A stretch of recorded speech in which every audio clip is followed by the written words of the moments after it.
Faça o sinal da cruz todos juntos. Em nome do Pai, e do Filho, e do Espírito Santo.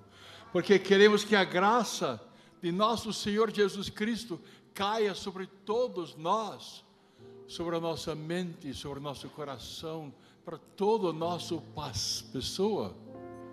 É a cruz.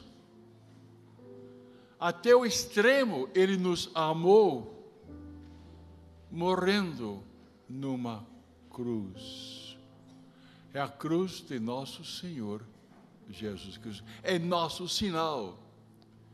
Quando nós fomos batizados, foi feita uma cruz na testa do neném. Também no crisma.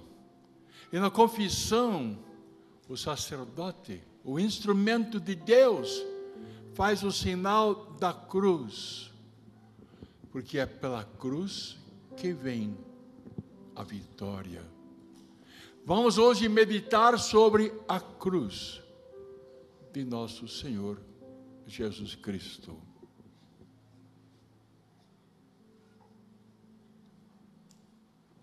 E a gente pergunta, mas por que Jesus? Você só fez o bem. Você amou, você curou, você ressuscitou. E por que isto aconteceu com você, Jesus? Se tiver a sua Bíblia, abra para Lucas 23. Chegados, Lucas 23, versículo 33. Chegados que foram ao lugar chamado Calvário, ali o crucificaram, como também os ladrões, um à direita e outro à esquerda. A morte para criminosos. E podemos ficar pensando no sofrimento de nosso Senhor Jesus Cristo, pregado numa cruz. 3 horas sofrendo até morrer. Jesus dizia: Pai, perdoa-lhes, porque não sabem o que fazem. Jesus não reclamava, não saía palavrões,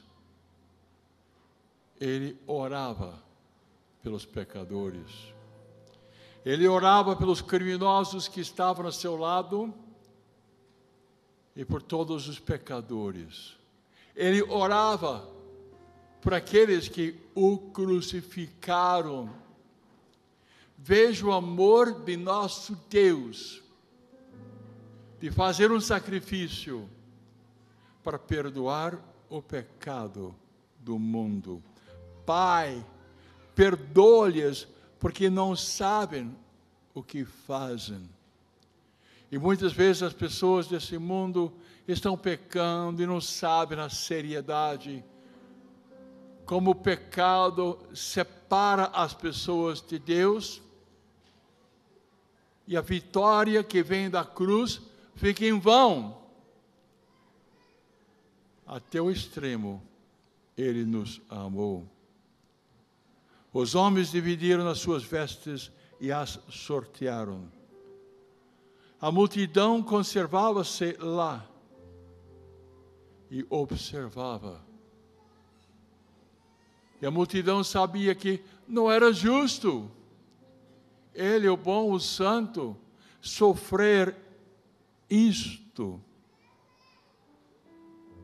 Os príncipes dos sacerdotes escarneciam de Jesus, dizendo: salvou a outros, que se salve a si próprio. Fazia uma gozação.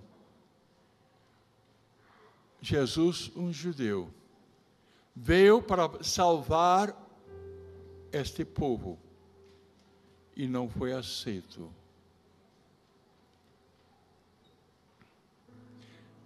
Se é o Cristo escolhido de Deus, salva-se a si próprio. Jesus nunca fez nada para ele mesmo.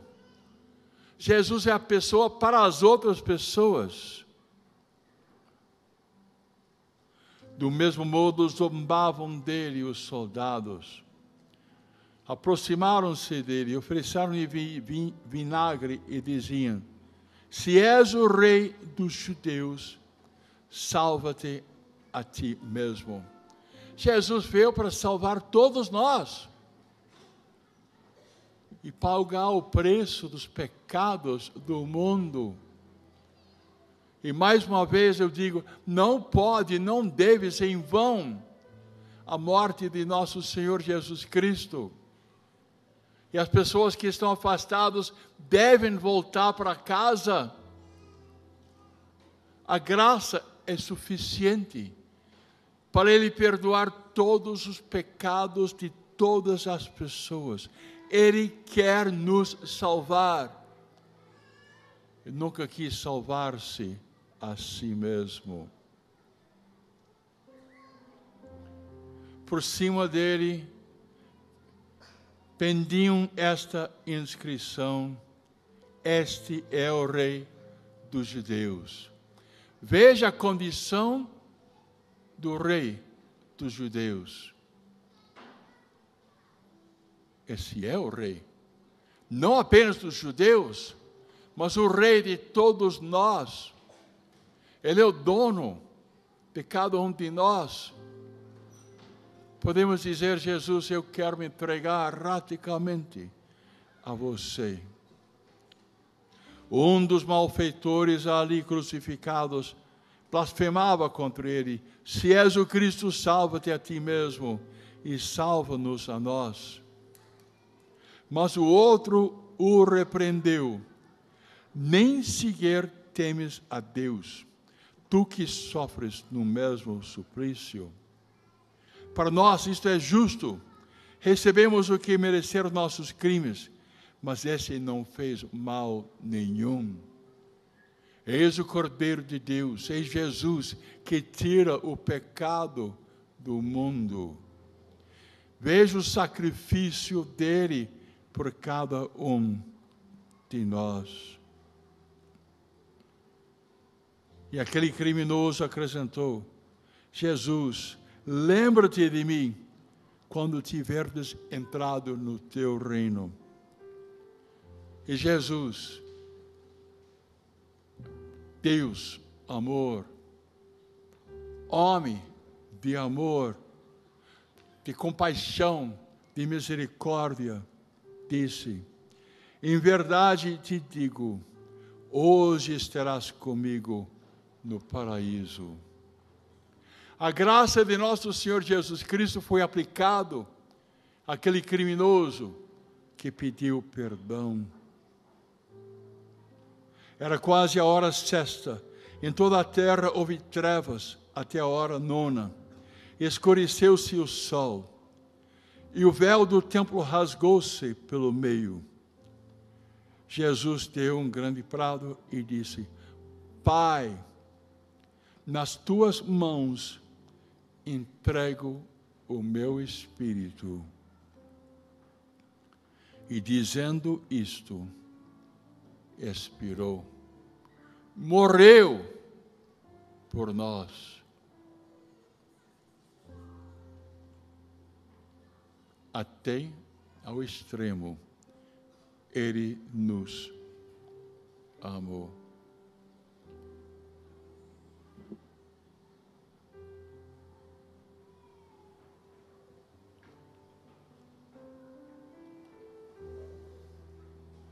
O que você diz a Jesus?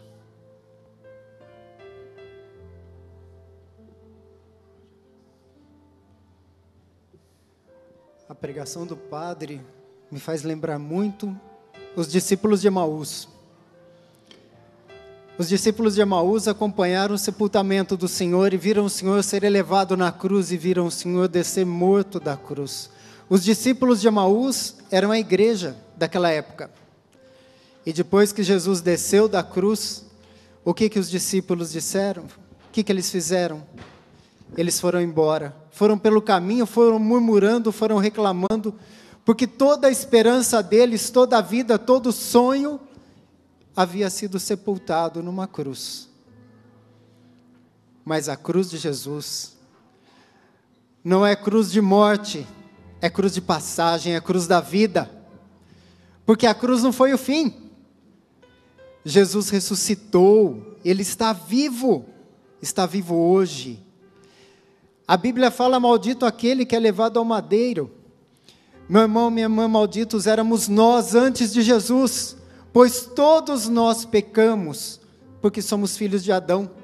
A raça humana foi condenada à cruz, a raça humana era maldita, mas o sangue de Jesus, derramado naquela cruz do Calvário, o sangue do nosso Senhor, transformou a maldição em bênção, transformou a cruz em vida.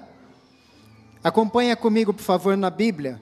Quem tem, primeira carta de São Paulo aos Coríntios, capítulo 1, versículo 18. 1 Coríntios 1, 18. Diz assim: a linguagem da cruz é loucura para os que se perdem, mas para os que foram salvos, para nós, é força divina. Está escrito: destruirei a sabedoria dos sábios e anularei a prudência dos prudentes. Onde está o sábio diante dessa cruz? Onde está o erudito? Onde está o argumentador desse mundo? Acaso não declarou Deus por loucura a sabedoria deste mundo? E olha o versículo 22, que legal. Os judeus pedem milagres, os gregos reclamam a sabedoria, mas nós pregamos a Cristo crucificado, escândalo para o judeu e loucura para os pagãos.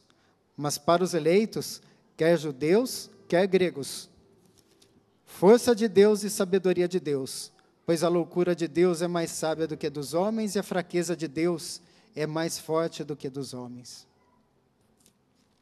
A cruz, muitas vezes, que nós carregamos no nosso peito como cristãos, é motivo de zombaria. O pessoal olha e fala: nossa, você carrega uma cruz?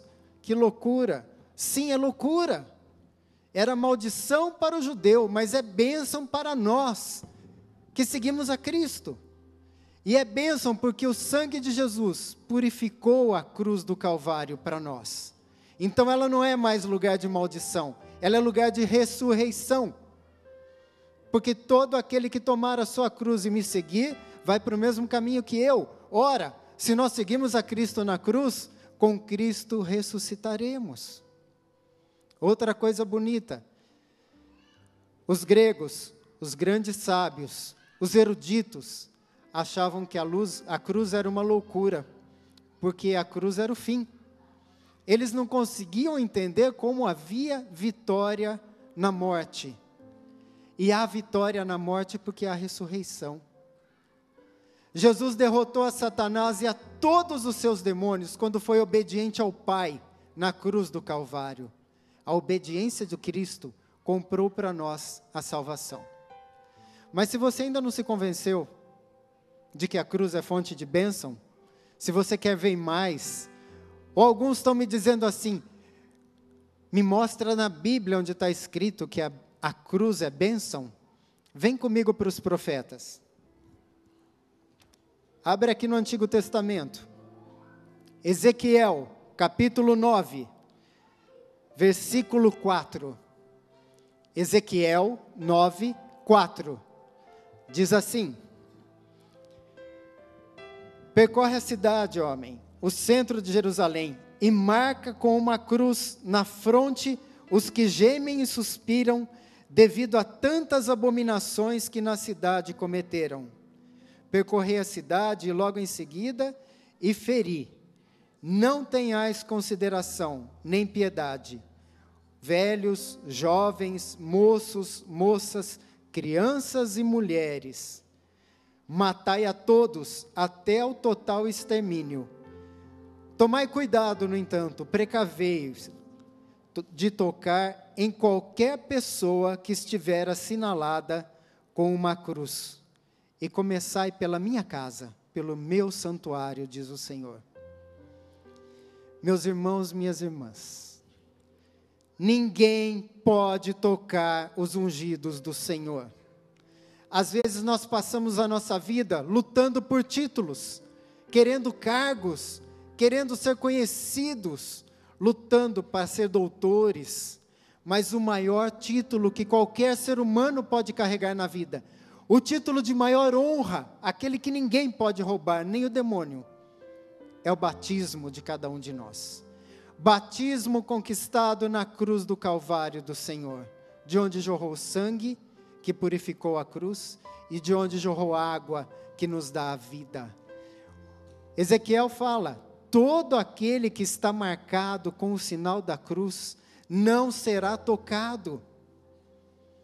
Nenhum demônio pode tocar em nós. Eu falo isso porque tem gente que ainda tem medo de demônio.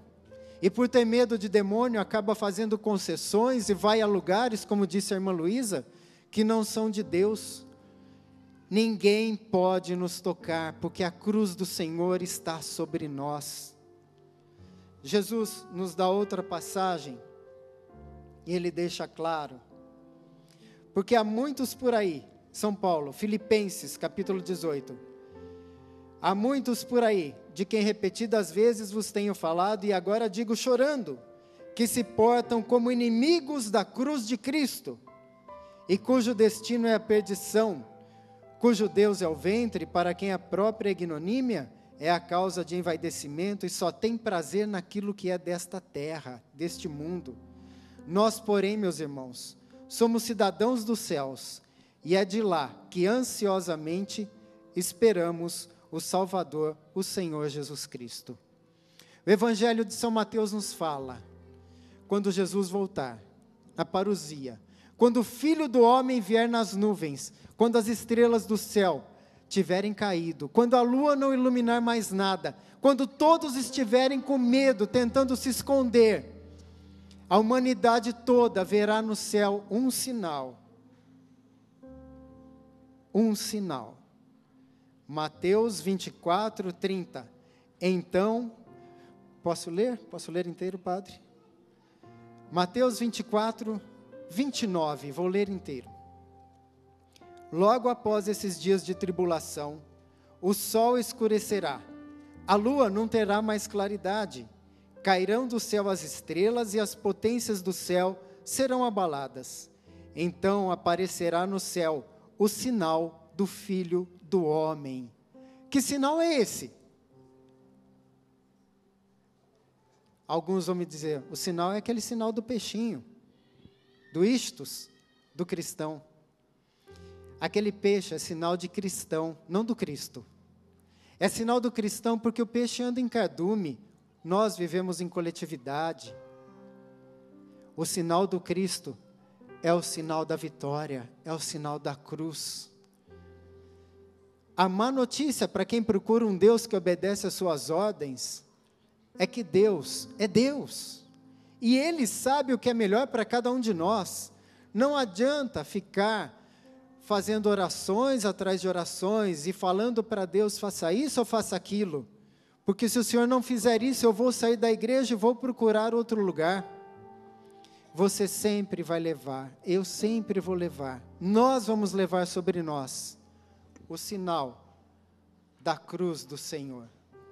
Esse sinal foi comprado. É o maior título que nós temos, o de cristãos. Ninguém rouba. Ladrão não rouba, traça não rói. Padre Eduardo acabou de ler o Evangelho. Jesus crucificado com um ladrão de cada lado. E um deles foi batizado ali na hora. Ladrão não roubou o título. Traça não roeu, porque a cruz foi sinal de bênção. Quantas vezes, meus irmãos, minhas irmãs, nós não tivemos vergonha da cruz do Senhor?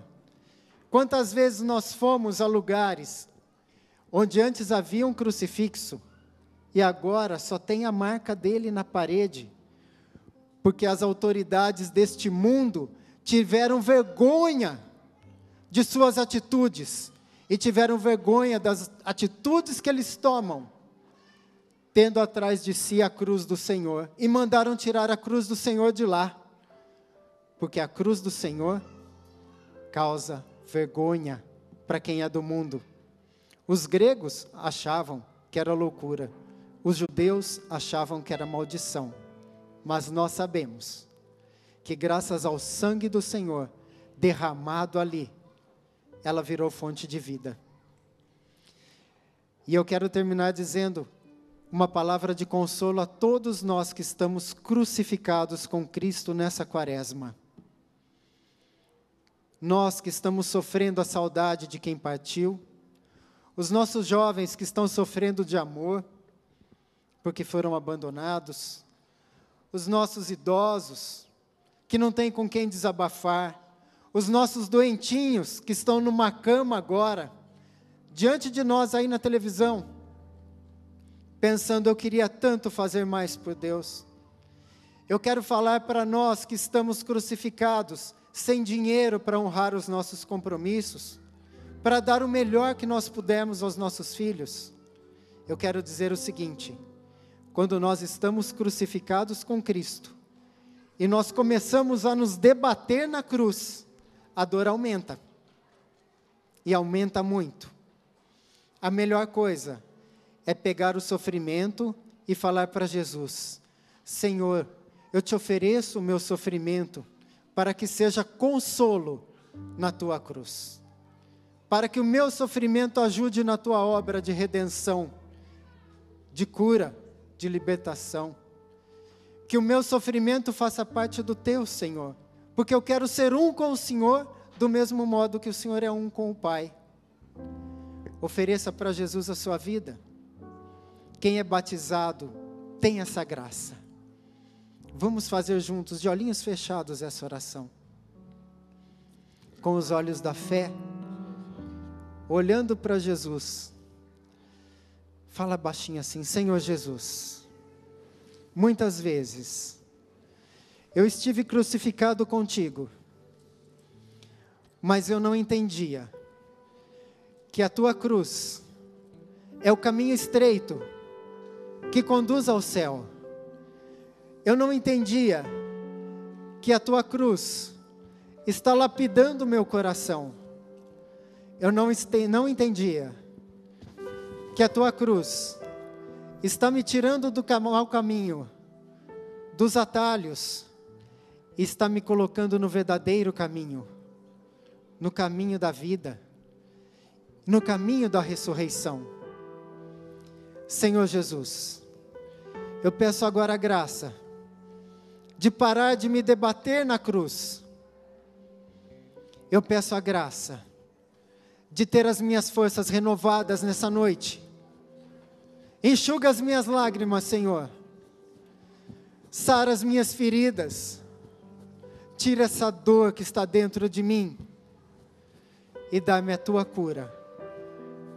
Senhor, muito obrigado por ter me escolhido, por ter me separado do mundo e por ter colocado na minha alma, no meu espírito, o sinal da tua cruz, que ninguém vai tirar. Amém.